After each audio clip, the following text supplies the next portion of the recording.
Madalas ka bang umiihi at may kirot? Huwag mo itong baliwalain. Subukan ang simpleng herbal na ito. Kumuha ng dahon ng tawa-tawa.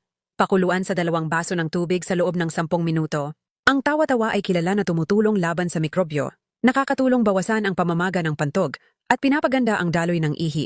Inumin ito sa umaga na walang laman ng tiyan at sa gabi 30 minuto bago matulog. Para mas mabilis ang ginhawa, iwasan muna ang sobrang matatamis at maalat na pagkain.